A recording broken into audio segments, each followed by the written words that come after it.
Gak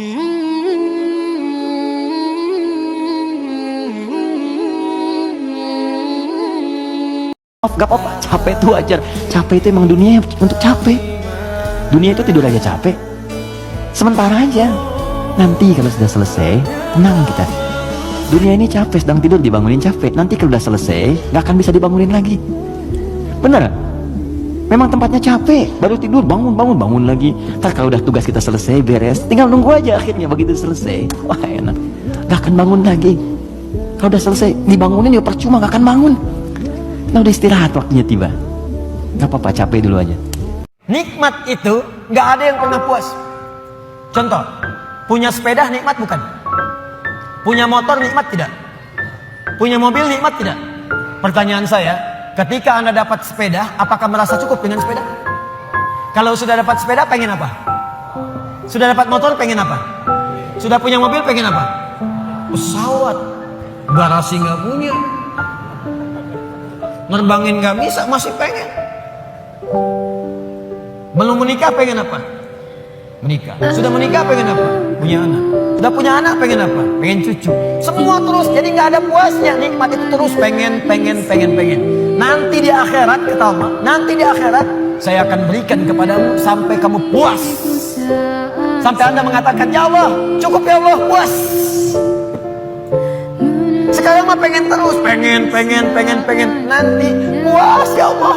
Allah membuka jalan, peluang pada setiap orang untuk berubah jadi baik. Nggak ada manusia yang sempurna. Fala tuzakku anfusakum, kata Allah, jangan merasa diri paling baik. Jangan merasa paling suci. Semua orang pasti pernah punya salah. Saya pun mungkin sekarang kelihatan bagusnya aja karena aibnya nggak dibuka. Kalau dibuka mungkin Anda katakan nih, ternyata Ustadz ini buruk juga.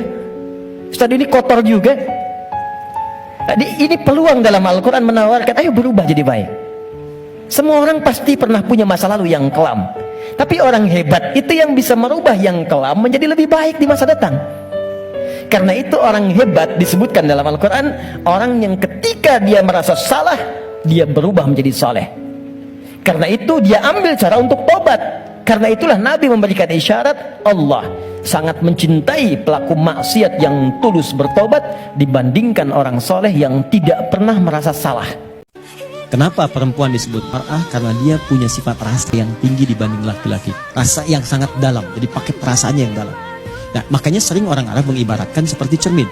Ibu saya tanya atau bapak, kalau cermin saya lemparkan, pecah ya, bisa nggak disusun kembali? Bisa. Bisa disusun kembali, tapi dia sulit memantulkan bayangan yang sempurna.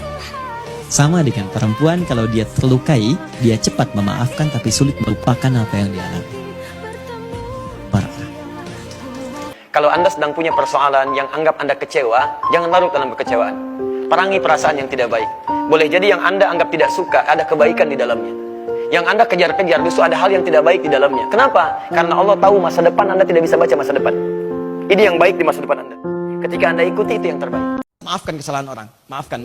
Ingat ya, bukan dengan memaafkan itu persoalan Anda dengan orang itu selesai. Jangan dipahami demikian. Memaafkan itu urusan Anda dengan Allah selesai, maka Anda akan ditutup dari pembahasan dan pikiran kepada orang yang bermasalah itu. Sementara orang itu kalau belum minta maaf kepada Anda, tetap dosanya akan dicatatkan oleh Allah, dan dia akan selalu gelisah mengingat Anda. Bukan berarti memaafkan orang itu nggak ada untungnya. Anda banyak untungnya. Tenang aja, kalau masalah rezeki nanti akan dikembalikan oleh Allah. Kalau masalah kehidupan Anda akan ditenangkan. Tapi orang itu sepanjang belum minta maaf kepada Anda, maka akan dituliskan dosanya dan bergumul sampai kembali kepada Allah.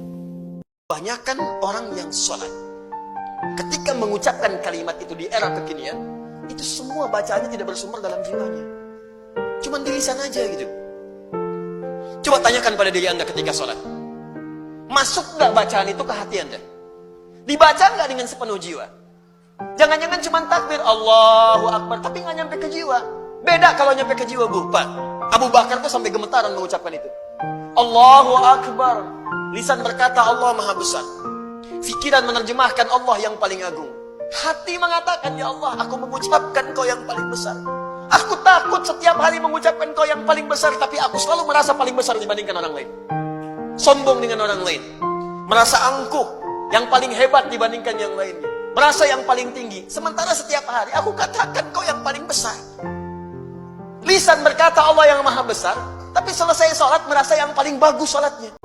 Perhatikan, orang-orang yang selalu mencari rizki tanpa iman, sekalipun dia muslim, tapi kurang membangun hubungan kedekatan dengan Allah, maka setiap yang dia dapatkan, sekalipun banyak, tetap akan selalu kelihatan sedikit. Gak percaya silahkan. Anda kalau tidak pernah membangun hubungan dengan Allah, Anda kerja, berangkat gelap, pulang gelap lagi, harta dikumpulkan. Demi Allah, kalimat Qur'annya, isyaratnya, kami akan jadikan yang kelihatan banyak oleh dia itu nampak selalu terasa sedikit. Kerja lagi, tapi tidak pernah merasakan dan menikmati apa yang didapatkan. Nggak ada kenikmatan. Ya. Kelihatannya banyak, cuma sedikit. Ya, Masya Allah.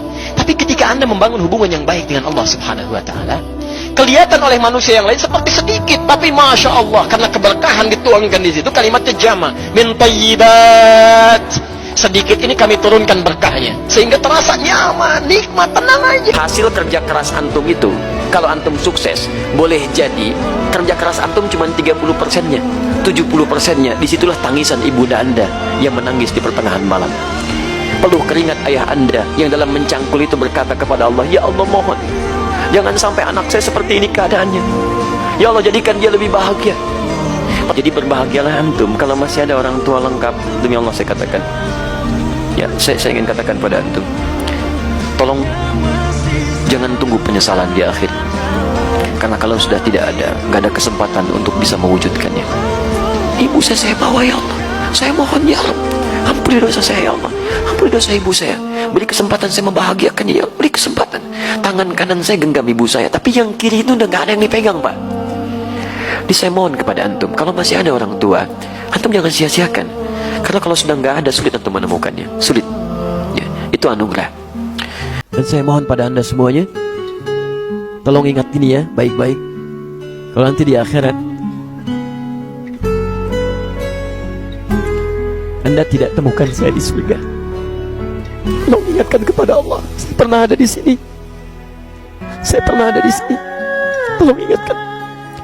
Kalau antum di akhirat tidak temukan saya di surga, tolong ingatkan. Ya Allah, mohon ya Allah, Adi Hidayat pernah mengajar saya dan mengingatkan saya di sini. Ya. Subhanakallahumma wa bihamdika asyhadu an la ilaha illa anta astaghfiruka wa atubu ilaik. Wa akhiru da'wana alhamdulillahi rabbil alamin. Assalamualaikum warahmatullahi wabarakatuh.